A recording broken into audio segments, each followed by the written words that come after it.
ঘটেছিল এবং যে ঘটনায় তিনি অক্ষত ছিলেন, ঠিক সেম ঘটনা মুহাম্মদুর রাসূলুল্লাহ সাল্লাল্লাহু আলাইহি ওয়াসাল্লাম উম্মতের একজন সদস্যের সাথে এই ঘটনা ঘটেছে। আমাদের সৌভাগ্য যে আমরা মৃত্যুর আগে এই ব্যক্তিকে আমরা দেখতে পারলাম, ওনাকে খুব সম্মান জানালেন তিনি। তাহলে এই যে এখানে এই ঘটনা যে আল্লাহ তাআলা, এটা হচ্ছে সাহাবী তো আল্লাহর ওলি, তার কারামত এটা, আর নবীর ক্ষেত্রে এটা মুজিজা ইব্রাহিম আলাইহিস সালামের ক্ষেত্রে।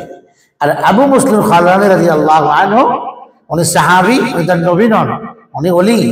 তো ওনার কারামত এটা যে আল্লাহ পাক ওনাকে এই আগুন থেকে অক্ষত অবস্থায় বের হওয়ার সুযোগ করে দিয়েছে। এমন বহু ঘটনা আছে যে এই ধরনের পরিস্থিতিতে আল্লাহ পাক তাদেরকে বাঁচিয়ে দেন। আল্লাহ পাকই বাঁচান, কারণ আল্লাহ ছাড়া কেউ বাঁচাতে পারে না। আল্লাহ রাব্বুল আলামিন সন্তুষ্ট হওয়ার কারণেই বাঁচিয়ে দেন। তো আজকের আয়াতে কারিমাতে আল্লাহ তাআলা পিছনের আয়াতে হযরতে ইসহাক ইয়াকুবদের কথা বলেছেন, যারা আল্লাহর দাসত্ববোধের গুণে গুণান্বিত ছিলেন, যা আল্লাহর নৈকট্য অর্জনের জন্য বড় সহায়ক একটা গুণ মুমিনের মধ্যে থাকা চাই। সেটা হলো নবীদেরও গুণ ছিল। প্রত্যেক নবী আবেদ ছিলেন, দাসত্ববোধ, গোলামীর মানসিকতা, বলেছিলাম গোলামীর মনোভাব, যে আমি আল্লাহর গোলাম। এই মনোভাবটা জীবনের সব ক্ষেত্রে সব সময়ে উপস্থিত থাকা, এটা এমন একটি বৈশিষ্ট্য যা বান্দার ইবাদতে রং সৃষ্টি করে, দাসত্ববোধের রং সৃষ্টি করে। প্রত্যেক নবীর গুণ ছিল দাসত্ববোধ, গোলামীর জীবন, আল্লাহর আবদিয়াত, দাসত্ববোধ। প্রত্যেক নবীর এটা একটা বৈশিষ্ট্য ছিল, সৌন্দর্য ছিল, যে আমরা তাশাহুদের মধ্যে এটা পড়ে থাকি না, ও আশহাদু আন্না মুহাম্মাদান আবদুহু ওয়া রাসূলুহু, যে আমি আরো সাক্ষ্য দিচ্ছি যে হযরত মুহাম্মদ সাল্লাল্লাহু আলাইহি ওয়াসাল্লাম আল্লাহর বান্দা এবং তার রাসূল। আবদুহু ওয়া রাসূলুহু, দেখুন এখানে আবদুহু আগে এসেছে, এরপরে রাসূল। তার মানে হলো যে রাসূল হওয়ার যোগ্যতা, রিসালাতের দায়িত্ব আদায়ের যোগ্যতা কোন মানুষের মধ্যে তখনই আসে যখন তার মধ্যে আবদিয়াতের গুণ থাকে, দাসত্ববোধের গুণ থাকে, রং থাকে গোলামীর। এই জন্য আগে আব্দুহু নিয়ে আসছেন, পরে রাসূলকে আনছেন। রাসূল হওয়ার জন্য আব্দ হওয়া জরুরি। আবদিয়াতের এই গুণের দ্বারা মানুষ আল্লাহর নৈকট্য অর্জন করতে পারে, আল্লাহর সাথে ঘনিষ্ঠ সম্পর্ক তৈরি হয়। যে সব ক্ষেত্রেই আমি একজন আল্লাহর গোলাম, এই মনোভাবটা থাকলে মানুষের জন্য বিনয়ী হওয়া সহজ। এই মনোভাব মানুষের অহংকারকে দূর করে, আমিত্বকে দূর করে দেয়। যে আমি আল্লাহর গোলাম, এই কথাটাই মানুষের ভেতরকার যে আমিত্ব, যে আমি সবকিছু, এই আমিত্বকে দূর করে, বিনয়ী বানিয়ে ফেলে। আজকের আয়াতে কারিমাতে আল্লাহ রাব্বুল আলামিন আবার ধারাবাহিকতায় 3 নম্বর হযরতে লূত আলাইহিস সালামের আলোচনা করছেন। হযরত লূত আলাইহিস সালাম ইব্রাহিম আলাইহিস সালামের তিনি তার ভাতিজা ছিলেন, বা কোনো বর্ণনাতে ভাগিনা আসছে। উনিও ইব্রাহিম আলাইহিস সালামের উপর ঈমান এনেছিলেন এবং একসাথেই আল্লাহর তরফ থেকে হিজরতের নির্দেশ প্রাপ্ত হয়ে ইরাক থেকে ফিলিস্তিনের দিকে হিজরত করেন। হিজরত করে মুতাফিকা নামক একটা জায়গা, সেখানে লূত আলাইহিস সালাম বসতি স্থাপন করে ওখানে থেকে যান। হযরত লূত আলাইহিস সালাম ইনিও আল্লাহ পাকের একজন নবী ছিলেন এবং আল্লাহ পাক তাকেও নবুয়তের মতো দায়িত্ব দান করেছেন। এবং সাদুম গোত্র, এই গোত্রের নাম হচ্ছে সাদুম, এই সাদুম গোত্রের কাছে আল্লাহ পাক তাকে নবী করে নবুয়ত দিয়ে প্রেরণ করেছিলেন। যেই অঞ্চলটাতে বর্তমানে ডেড সি অবস্থিত, এই জায়গাটাতে মৃত সাগর, জর্ডানের মৃত সাগর, সেইখানটাতেই সাধারণ ভূমি থেকে কিছুটা নিম্নাঞ্চলে এই সাদুম গোত্রের বসবাস ছিল। এখানে 7টি সমাজ এবং গোত্র ছিল, যে এর মধ্যে সাদুম ছিল। সাদুম গোত্রে আল্লাহ তাআলা নূহ আলাইহিস সালামকে, হযরত লূত আলাইহিস সালামকে নবুয়ত দিয়ে নবী করে পাঠান। এই গোত্রগুলোর মধ্যে অনেকগুলো মন্দ স্বভাব ছিল, অনেকগুলো মন্দ স্বভাবের কারণে আল্লাহ পাক এদেরকে আযাব দিয়েছেন। কারণ মানুষের মন্দ স্বভাব আযাবে গ্রেফতার হওয়ার বড় কারণ হয়। ধ্বংস হওয়ার কারণ হচ্ছে মন্দ বৈশিষ্ট্য, মন্দ কাজ, গুনাহ, এটা মানুষকে ধ্বংস করে। লূত আলাইহিস ইসলামের সেই সাদুম গোত্র আরো 7টি এলাকা সহ এক বসতি ছিল, বিরাট বসতি। সেখানে এই লোকগুলো সমকামিতার রোগে আক্রান্ত ছিল। লূত আলাইহিস ইসলামের বংশের লোকগুলো সমকামিতার রোগে, পুরুষে পুরুষে সঙ্গম করা, যা অত্যন্ত ঘৃণিত কাজ, ন্যাক্কারজনক কাজ, কুরুচিপূর্ণ কাজ, অসৎ পথের কাজ, এই ধরনের জঘন্য কাজে তারা লিপ্ত ছিল, অত্যন্ত অপবিত্র ছিল। তো এই জঘন্যতা সম্পর্কে লূত আলাইহিস ইসলাম তাদেরকে অনেক বুঝিয়েছেন, অনেক ওয়াজ নসিহত করেছেন, কিন্তু তারা সেই মন্দ পথ থেকে ফিরে আসার ছিল না। বরং বহু হাজতে সূরা হুদের মধ্যে এই সম্পর্কে এসছে, ওখানে আসবে। লূত আলাইহিস ইসলাম অনেক নসিহত করেছেন, দেখো আমার মেয়েরা আছে, তোমরা মেয়েদেরকে বিয়ে করে সঠিকভাবে তোমাদের চাহিদা পূরণ করো, জৈবিক চাহিদা পূরণ করো, হালাল ভাবে করো। আমার অনেক মেয়ে আছে, মেয়েদের সাথে মেয়েদেরকে বিয়ে করো, হালাল ভাবে তোমরা কাজ করো। তোমরা এই কোন কুপথের কাজ করছো? মা লানা ফি বানাতিকা মিন হক। তারা বলছে, না আমরা তোমাদের মেয়েদের সাথে কোনো সম্পর্ক করবো না, আমরা এই কাজই করতে থাকি। কোরআনে কারিমের বহু জায়গাতে সমকামিতার কথা, এদের কথা আসছে, যে আজকের পশ্চিমা সমাজেও এই ধরনের বিস্তৃতি সমকামিতার বহু দেশে তো এটা অনুমোদিত রাষ্ট্রীয়ভাবে। এদেশেও পায়তারা চলে এরকম লোকদের, যে কোনো না কোনোভাবে এদেশেও যদি এরকম পাশ করিয়ে নেওয়া যায়। এই ধরনের কাজ বহু রাষ্ট্রে সরকারিভাবেই অনুমোদিত, রাষ্ট্রীয়ভাবে একটা জঘন্য কাজ, রাষ্ট্রীয়ভাবে অনুমোদিত। এই ধরনের কাজে আক্রান্ত যারা লিপ্ত, তাদের সম্পর্কে ইসলামে অনেক কঠিন কথা, যারা এই কাজে লিপ্ত। লূত আলাইহিস ইসলামের জাতি এই কাজে লিপ্ত ছিল। ফেরেশতাদের মাধ্যমে আল্লাহ পাক এদের জনপদকে এমন শাস্তি দিয়েছেন যে শেকড় থেকে এদেরকে উপরে উপরে ফেলা হয়েছে। তো আল্লাহ তাআলা এখানে ওই কওমের কথাই বলবেন যে এই মন্দ সমাজ থেকে আমি লূতকে নাজাত দিয়েছি, ওদেরকে একদম সমূলে ধ্বংস করে দিয়েছি।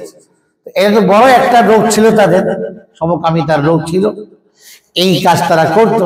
হযরত লূত আলাইহিস সালাম বলছেন, আমার রুহানি মেয়ে অনেক, রুহানি মেয়েদের উদ্দেশ্য আমার উরসের মেয়েরা, যে আমার সন্তানের সমাজে অনেক মেয়ে আছে, তোমরা তাদেরকে বিবাহ করে তাদের সাথে হালাল ভাবে অনুমোদিত পন্থায় শরীয়তের তাদের সাথে তোমরা তাদেরকে ইস্তেমাল করো, ব্যবহার করো। কিন্তু তোমরা যে পথে চলছো এটা অত্যন্ত জঘন্যতার পথ, কিন্তু তারা সেই পথকে পরিহার করেনি। এটা ছিল তাদের বড় এক জঘন্যতা, মন্দ কর্ম। এবং তারা জুয়া খেলতো, শীষ বাজাতো, টিকাটিক কোণে কাটতো, হাততালি দিত, মানুষকে আঘাত করত, অপমান করত। তারপরে দাড়িকে তারা ছোট করত, মোষকে গোফকে বড় করত। এই সমস্ত মন্দ কাজে তারা লিপ্ত ছিল।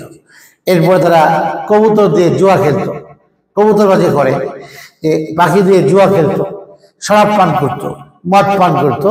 এই ধরনের অনেকগুলো তাফসীরে 10টা মন্দ কথা, মন্দ কাজের কথা আসছে বিবরণ। এগুলোর মধ্যে এই লূত আলাইহিস সালামের জাতি কওম এই কাজগুলোর মধ্যে লিপ্ত ছিল। এর মধ্যে সবচেয়ে মারাত্মক হচ্ছে সমকামিতার রোগে আক্রান্ত ছিল। আল্লাহ তাআলা হযরত লূত আলাইহিস সালামের জাতিকে, ফেরেশতা জিবরিল আমিন আলাইহিস সালাম একদম সাত কওমকে তাদের ওই জায়গা থেকে, একদম নির্মাঞ্চল থেকে, গোড়া থেকে উঠিয়ে উপরে উঠিয়ে এটাকে আবার এভাবে উল্টে তাদেরকে এভাবে ধ্বংস করে দিয়েছেন। ফালাম্মা জাআ আমরুনা আলিয়াহা সাফিলা, আল্লাহ বলছেন সূরা হুদে যে আমি তাদের নিম্নাংশকে উপরে ভয়ে উঠিয়ে এরপরে আবার আছড়ে ফেললাম, এবং তাদের উপরে আসমানি যে পাথর, এই পোড়ামাটির পাথর, সেখান দিয়ে ফেরেশতারা এদের উপর নিক্ষেপ করছে। সমূলে ধ্বংস হয়ে গেছে। এখন আজকে সেখানে ডেড সি যেখানে অবস্থিত, জর্ডানের মৃত সাগর, এই অঞ্চলটাতেই তাদের অবস্থান ছিল। এটা একটা আযাবের জায়গা, বহু মানুষ দেখতে যায়। আযাবের জায়গা দেখার বিষয় নয়, ইস্তেগফার করার বিষয়। তো আযাবের জায়গাতে অনেক মানুষ কৌতূহল করে দেখতে যায়। যেখানে আল্লাহর আযাব হয়েছে সেই জায়গাগুলো দেখতে যাওয়া উচিত না, কৌতূহলের বশত বা কোনো কারণে দেখতে যাওয়া ঠিক না। কিন্তু ওখান থেকে শিক্ষা নেওয়া উচিত। যেখানে আল্লাহর আযাব আসছে, পুরা ডেড সি যতটুকু এই এলাকা ছিল সাদুম গোত্রের, হযরত লূতের এই কওমের, এদেরকে আল্লাহ পাক একদম সমূলে উঠিয়ে ধ্বংস করে দিয়েছেন। হযরত লূত আলাইহিস সালামের স্ত্রী, উনিও কাফের ছিলেন, উনিও এই ধরনের এই কাজকে সমর্থন করতেন, যে কারণে আল্লাহ তাআলা হযরত লূত আলাইহিস সালামের সাথে যারা ঈমানদার ছিল এই কয়জনকে বাদ দিয়ে বাকিদেরকে আল্লাহ তাআলা ধ্বংস করে দিয়েছেন। আল্লাহ তাআলা বলেন, ওয়ালুতান আতাইনাহু হুকমা, আমি আল্লাহ লূতকে দিয়েছি হিকমা, প্রজ্ঞা, অর্থাৎ নবুয়ত, আমি নবুয়ত দান করেছি, ওয়া ইলমা, এবং তাকে আমি ওয়াহির জ্ঞান দান করেছি, নবী বানিয়েছি, প্রাজ্ঞবান বানিয়েছি, প্রজ্ঞাবান বানিয়েছি। নবীরা প্রজ্ঞাবান হন, নবীদের রীতিনীতি হিকমত বলা হয়, অর্থাৎ সুন্নাত যাকে আমরা বলি। তো আল্লাহ তাকে নবুয়ত দান করেছেন, ইলম দিয়েছেন। আর নবীরা প্রত্যেকেই শিক্ষক, তাদেরকে ইলম দেওয়ার প্রয়োজন। ইলম ছাড়া কিভাবে মানুষকে শিক্ষা দিবেন? তো শিক্ষকের জন্য ইলম থাকা জরুরি। যদি ওনার ভেতরে ইলম না থাকে তো উনি কিভাবে শিক্ষা দিবেন? প্রত্যেক নবী মুআল্লিম, প্রত্যেক নবী শিক্ষক তার জাতির জন্য। এই জন্য প্রত্যেক নবীকে আল্লাহ পাক ইলম দিয়েছেন। কোন নবী নাউজুবিল্লাহ মূর্খ নন, সব নবী শিক্ষিত। আল্লাহ পাক তাকে ইলম দান করেন এবং সেই ইলমের আলোতে তিনি তার জাতিকে আলোকিত করার জন্য চেষ্টা করেন। ওয়ানাজ্জাইনাহু, এবং তাকে আমি মুক্তি দান করলাম, মিনাল কারিয়া, সেই জনপদ থেকে। জনপদ দ্বারা উদ্দেশ্য সাদুম গোত্রের বসবাসের এলাকা, অঞ্চল। আল্লাতী কানাত তা'মালুল খাবাইস, যেই জনপদের বাসিন্দাগণ খুবই নিকৃষ্ট কাজ সমূহে মগ্ন ছিল, তারা অনেক খারাপ কাজ করত। খাবাইস, খাবিস এর বহু বচন, শুধু একটা দুটো মন্দ কাজ নয়, অনেক মন্দ কাজে তারা জড়িত ছিল। ওই ধরনের একটা দূষিত সমাজ, দূষিত কওম, দূষিত সম্প্রদায় থেকে আমি হযরত আমার প্রিয় বান্দা লূতকে সেখান থেকে নাজাত দিয়েছি, মুক্তি দিয়েছি। ইন্নাহুম কানু কওমা সাউইন ফাসিকিন, কারণ তারা ছিল নিকৃষ্ট মানুষ, পাপাচারী সম্প্রদায়, এরা পাপিষ্ঠ ছিল। এই আয়াত থেকে বোঝা যায় যে গুনাহ বা মন্দ স্বভাব, মন্দ কাজ আল্লাহর আযাবকে ডেকে নিয়ে আসে। জন্য গুনাহের মধ্যে যে লিপ্ত সে আল্লাহর পক্ষ থেকে আযাবে গ্রেফতার হবে। কারণ গুনাহ বা মন্দ কাজ মানুষের জীবনে আল্লাহর আযাব নিয়ে আসে। এই যে জাতি মন্দ কাজে লিপ্ত ছিল, একটা দুটা নয়, 10টা মন্দ কাজের মধ্যে এরা এমন ভাবে লিপ্ত ছিল। তারা দাড়ি রাখতো না, তারা মোচ গোফ ছোট করতো, জুয়া খেলতো, তারা মদ্যপান করতো, শরাব পান করতো। এইভাবে তারা মানুষের হক নষ্ট করতো, মাপে কম দিত। যে কারণে আল্লাহ তাআলা এদেরকে, এদের মন্দ কর্মের কারণে সমাজ যখন দূষিত হয় এবং সমাজের সব মানুষ যখন দূষিত হয়ে যায়, তো আল্লাহ তরফ থেকে আযাব আসে। আযাব এসে সেই দূষিত সমাজ থেকে আল্লাহ পাক অন্যদেরকে পরিত্রাণ দান করে। যারা সমাজে দূষিত থাকতে চায় না, যারা পবিত্র থাকতে চায়, তাদেরকে আল্লাহ পাক নাজাত দান করেন। এটা সময়ের ব্যবধানে হলেও আল্লাহ পাক নাজাত দান করেন। ইন্নাহুম কানু কওমা সাউইন ফাসিকিন। আজকে লূতের কওমকে কেউ সুনামের সাথে ডাকে না, ভালোবাসার সাথে স্মরণ করছে না, বরং নিন্দার সাথে স্মরণ করছে যে কত জঘন্য তারা ছিল, কত নিকৃষ্ট কাজে তারা মন্দ স্বভাবে লিপ্ত মগ্ন ছিল।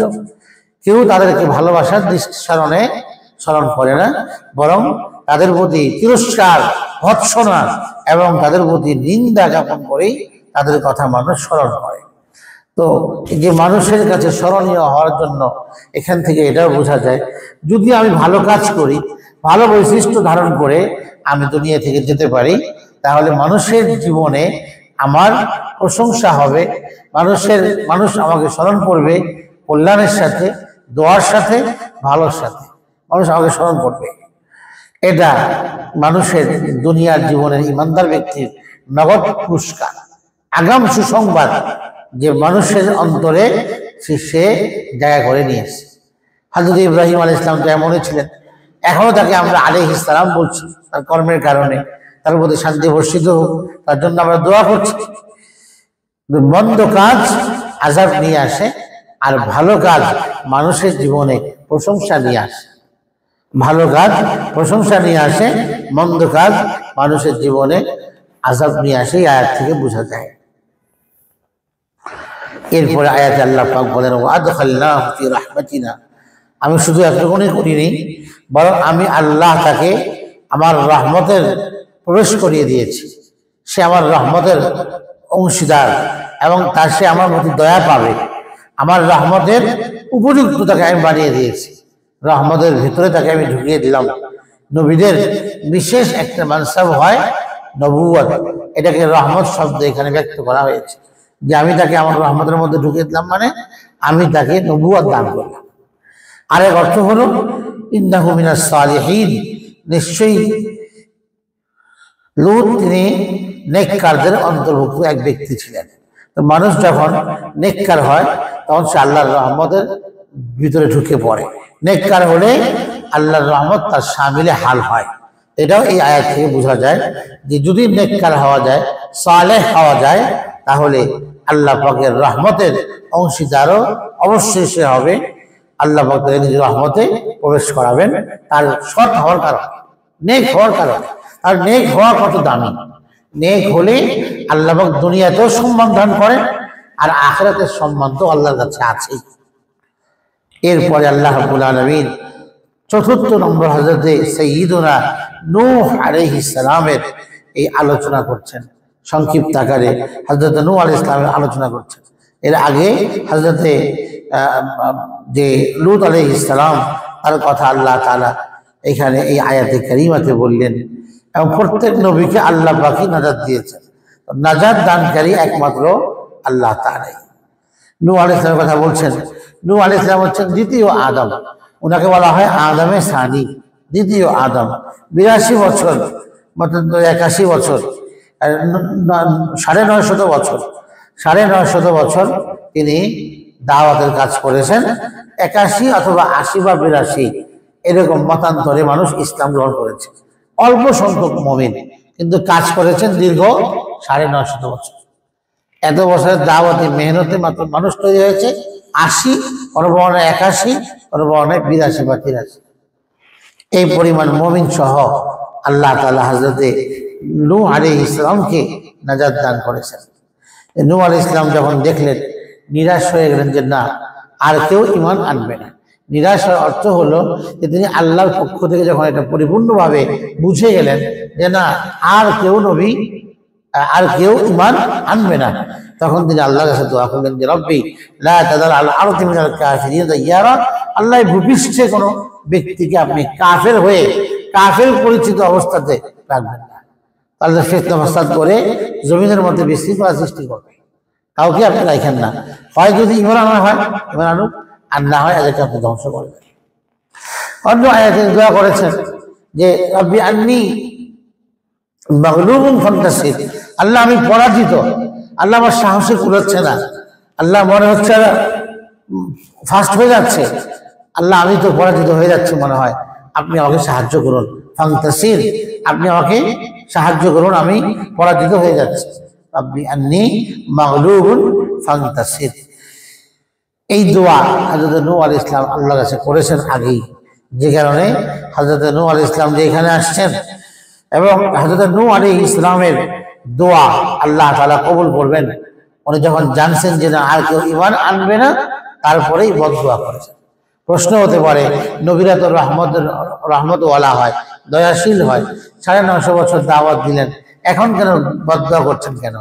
তো এটা বদদোয়া করছেন যখন তিনি নিশ্চিতভাবে জানতে পেরেছেন যে আর কেউ ঈমান আনবে না, তখন তিনি এই দোয়া করেছেন।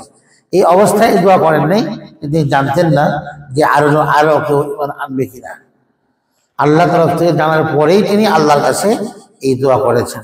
জানাটাও আল্লাহ তরফ থেকেই হয়েছে, যে কারণে দোয়া করলেন যে আল্লাহ আপনি আমাকে সাহায্য করুন, আমি পরাজিত হয়ে গেছি। পৃথিবীতে আপনি যেটুকু ঈমান আনতেছে না, এমন কোনো ব্যক্তিকে আপনি রাখবেন না পৃথিবীর বুকে যে আপনার উপর ঈমান আনবে না, তাহলে তারা আবার নৈরাজ্য সৃষ্টি করবে, আবার তারা বিশৃঙ্খলা সৃষ্টি করবে। এই দোয়ার পরে আল্লাহ পাক বলেন ওয়ানুহান ইয নাদা মিন ক্বাবলু, ইতিপূর্বে যখন আমাকে নূহ ডেকেছিল সেই তুর পাহাড়, যখন আমাকে ডাকলো, ওয়ানুহান ইয নাদা মিন ক্বাবলু ফাস্তাজাবনা লাহু ফানাজ্জায়না, আমি তার ডাকে সাড়া দিলাম এবং তাকেও তার পরিবারকে মুক্তিদান করলাম মিনাল কারবিল আযীম, মহা আর্তনাদ থেকে, মহা আর্তনাদ, মহা বিপর্যয় থেকে, শাস্তি থেকে আমি তাকে নিরাপত্তা দান করলাম। এখানে এই কারণ উদ্দেশ্য হতে পারে যে তুফান, যে প্লাবনটা ছিল আযাবের এই প্লাবন থেকে আমি নূহকে এবং ইমানদারদেরকে নাজাত দিয়েছি, এক অর্থ। আরেক অর্থ হচ্ছে বড় বিপর্যয়ের উদ্দেশ্য হলো যে পরবর্তীতে হযরতে নূহ আলাইহিস সালামের উপরে যে পরিমাণ টর্চার হয়েছে মানসিক শারীরিক ভাবে কাফেরদের পক্ষ থেকে, ওটা উদ্দেশ্য যে আমি নূহকে তাদের সব ধরনের নির্যাতন থেকে, জুলুম থেকে আমি নাজাত দিয়েছি। কিন্তু এখানে দ্বিতীয় অর্থটাই, প্রথম অর্থটাই সুন্দর হয় যে আমি তাকে এবং তার পরিবারবর্গকে এক মহান বিপর্যয় থেকে বাঁচিয়েছি। এর অর্থ হলো তুফান এবং সেই প্লাবনের ডুবে যাওয়া থেকে আল্লাহ পাক নূহ আলাইহিস সালাম এবং তার ইমানদার বান্দা বান্দীদেরকে নাজাত দিয়েছেন। সেই কথাই বলছেন, ওয়ানুহান ইয নাদা মিন ক্বাবলু, ইতিপূর্বে নূহ ডেকেছে, কি কথা বলে, রব্বি লা তাযার আল আরদি মিনাল কাফিরিনা দাইয়ারা, অথবা রব্বি আন্নী মাগলুবুন ফান্তাসির, এই কথা বলে তিনি আল্লাহর কাছে দোয়া করেছেন। তো আল্লাহ বলেন ফাস্তাজাবনা লাহু, আমি তার ডাকে সাড়া দিলাম, আমি তার দোয়া কবুল করলাম। একটা হচ্ছে যে দোয়া চাওয়ার পরে দোয়া করা, আর এটা হলো দোয়া কবুল করা। উনি আল্লাহ বলছেন যে আমি তার ডাকে সাড়া দিলাম, মানে তার দোয়া কবুল করলাম, এবং তাকেও তার পরিবারবর্গকে ফানাজ্জাইনাহু ওয়া আহলাহু, তাকে এবং তার পরিবারবর্গকে আমি নাজাত দিলাম মহা বিপর্যয় থেকে, প্লাবনের আযাব থেকে।